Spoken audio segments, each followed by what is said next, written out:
it's Drybear, and it's heckin' patch day. So this saga that's been developing for the sword patch for the First Descendant, we finally have a new patch out right now that helps to address some of this. There's been questions around, whether people are really happy with the state of the game. I think in general, people, the state that TFD is in right now is that if you have things you haven't yet accomplished, the game is really awesome, but you run out of things to do. And so when they added the new sword system that had a very long grind comparatively to other grinds we've had in the past, there's been some complaints and that sort of thing. So what they did last week, or I guess the last patch that they updated, is they ended up adding a bunch of new chests to the new medium void vessel. I think in general, it gives you more options to choose from. You get more chests that spawn in the map in general, but the major problem with the sword farm has been the materials you need to get from chests in order to craft the parts for the swords, but just the sheer fact that they don't really give you that much, and you're heavily bottlenecked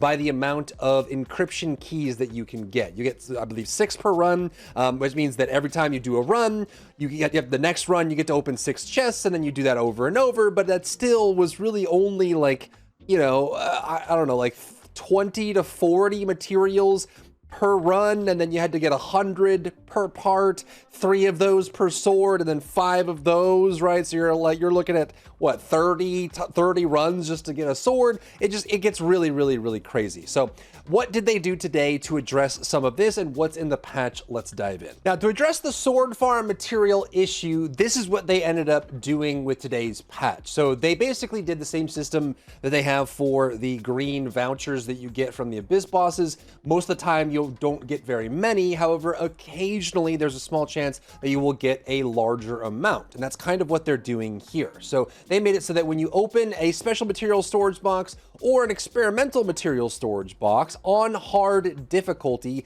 it now has a low chance of giving you an additional 20 to 50 of the required material based on which of the 2 boxes you open. Now, I did a bunch of runs this morning just to test this out. I opened about 45 boxes, and I did not get any extra on any of those pulls. However, I have seen online that people have been posting that they have been getting it, so it is working. So the fact that I did about 40 plus boxes and I didn't get a single drop means that the drop chance is in the low single digits. It's probably between like, 0.5% to maybe 2 or 3%. And maybe it could be higher, like maybe it's like 5 to 9%, and I just got really unlucky. But in general, it is kind of there. I just was kind of hoping that at least with the amount of chests that I open, I would have gotten it at least once. I just wanted to see that it was working. But that is kind of nice, right? Because previously, if you were getting, you were getting maybe 2 to 5 per chest, you were opening 6 chests a run. It meant that by the end, you were getting 20 to 40 materials, which means you would basically get about a full run's worth of materials on a low chance when you open a chest. Now, that is super awesome. That does have a big impact, law of large numbers. If you're doing a lot of runs, like if you ran Void Vessel 100 times, I'm sure, it would happen a couple times, which would give you an extra couple runs. It does give you some value there. Again, you are still majorly limited by the amount of encryption keys that you have. So your bottleneck, your critical path for this is still the encryption keys. And the low chance on this means that you're still going to have situations like I had this morning where you open a bunch of boxes, you do a bunch of runs, you don't get the bonus even a single time. And so this change is kind of inconsequential. But you could also have the opposite happen, where you run a bunch of runs and maybe you end up having it, you get lucky and it happens 3 or 4 times and you get an extra 100 to 150 materials, which is enough for a portion of a sword. So either way, it is a nice incremental increase. I really wish they would do something about either just the raw drop chance or the encryption keys, because that's kind of what's hurting us the most right now, or even just having, like no blueprint spawn, like just what happened. The next part is something I think is going to be a lot more exciting for people, especially if you're someone who doesn't mind the grind in the state that it's in right now, is they actually did buff both of the swords as well. So they acknowledged, with the last 2 patches that the grind was a little awkward and frustrating for a lot of people, but now they're also looking at the power of the swords as well. So sprint speed you'll see this on the other sword as well, the Deus Ex Manus. The sprint speed by default has been increased. Honestly, this probably should have just been what it started with. I don't know why they started with a very slow, I mean, this feels like I can't even remember if this is like sniper rifle level, but I don't know why a melee weapon would have such a low base sprint speed comparatively, but over 1,000 is quite good, and obviously that means that you have that. Keep in mind, I think the sprint cap is, what, 1,300 if I recall correctly, so you're pretty close to cap without having any extra bonuses to sprint speed on it as well. But again, it's a melee weapon, so you would think that the melee weapon would have a higher movement speed than, say, like a machine gun or a sniper rifle that takes 2 hands, that sort of thing. Now also applies tow to targets hit by Shadow Dash when you're using the special attack. Tow is awesome. That's great. Huge win. I think that's a really nice quality of life for a sword, because then you can suck all the enemies in and attack them. It means that you don't really have to worry about, you know, dashing around and hitting targets. That's a nice change. They also made some changes. So this is the shadow here. They made some changes to the special attack based on what enhancement level you have on the weapon. So the base shadow is not changing. So the stats listed here, this is not changing. The base shadow is there. However, when you get to rank 2, you can see that the range of the shadow dash is increased by 0.5 meters. The melee damage is gone up there as well. Then more range, more damage, more range, more damage. So as you get duplicates of shadow, the damage does go up and the range of the dash goes up as well, on top of the fact that it has the toe on it too.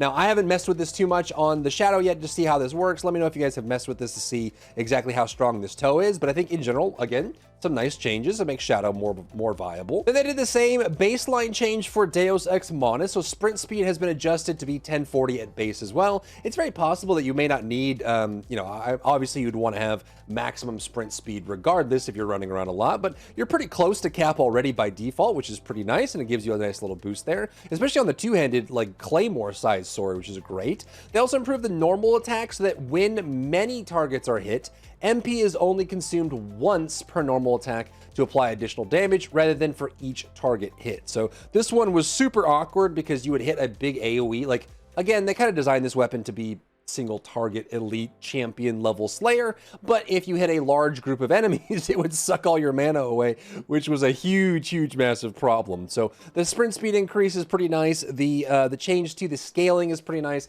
The toe is really good, and it, you know, it's again a small, like, garnish change for the loot in the boxes in Void Vessel, but they are kind of, you know, incrementally improving these, like, swords and through the drop rates in the Void Vessel as well. Little bug fix where vehicle mounting was possible after being hit by crowd control in vehicle restricted zones. Not really the hugest thing there. I don't know how many people even knew that it even existed. For weapons and modifiers, fixed an issue where the unique ability effects of melee weapons were affected by the skill cost stat. Kind of interesting that was working the way that it did. An issue where additional damage was applied during the normal attack with the ultimate weapon Deus Ex Manus, even without consuming MP.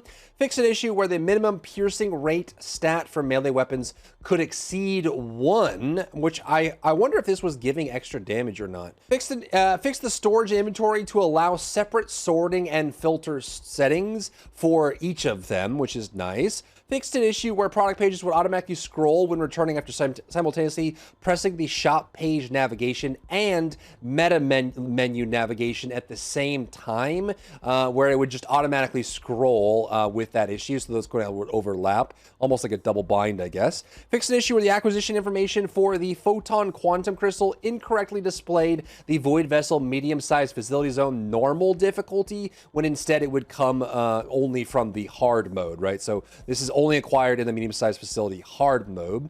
Updated the mutant cell box icon to match the cell A and cell B icons, and most importantly, the one that I think a lot of people were looking for, and the reason why we're even looking at the bug fixes in the first place, finally fixed an issue where the acquire all attached items function in the mailbox was not working. This was broken with last week's patch, and we've been kind of sitting and waiting to see where that goes. Also, just the figurine slot position in the Eerie Garden diorama, if you have that diorama. So I can confirm, you can come over to the mailbox here, you can open this up, you can click on the mailbox, and before it was bugged where if you did the acquire all, it wouldn't work at all. You'd actually had to click the items individually to actually get this, right? So, you know, you get that set up. Now, if I hit the acquire all, oh my lord, it works again. It's so beautiful. It's so great. It's so gorgeous. It's so awesome. we've got mail. I'm curious to hear from you guys. What is the state of TFD and the medium void vessel grind that's coming or that you're working on here? Some people I know have just abstained and said they don't want to get the swords at all. Some people already have 5 out of 5 on both of them and they're waiting for new content. And we're not that far away from it. We have hopefully a Halloween patch coming next week. I think it was supposed to be this week, but it might have gotten pushed back to next week. We do have a little bit more on that front as well. And then we obviously have the November update too. We've got new Descendant coming. We've got some new content coming, potentially a new dungeon coming as well. Some new cool stuff that's going on in there. And then obviously for December, we have Ultimate Eugen and other things. So the roadmap is still cooking and moving, and we got some stuff coming along. But where are you at with Axian Plains Season 3, the current setup and status of the game, and the sword grind, the sword application, and everything else that's going on? Let me know where your head is at on the First Descendant down below. If you found value in today's video, leave a like down below, leave a comment for the algorithm to help this video get seen by more people, and don't forget to check out my other channels for other content and other stuff and other things.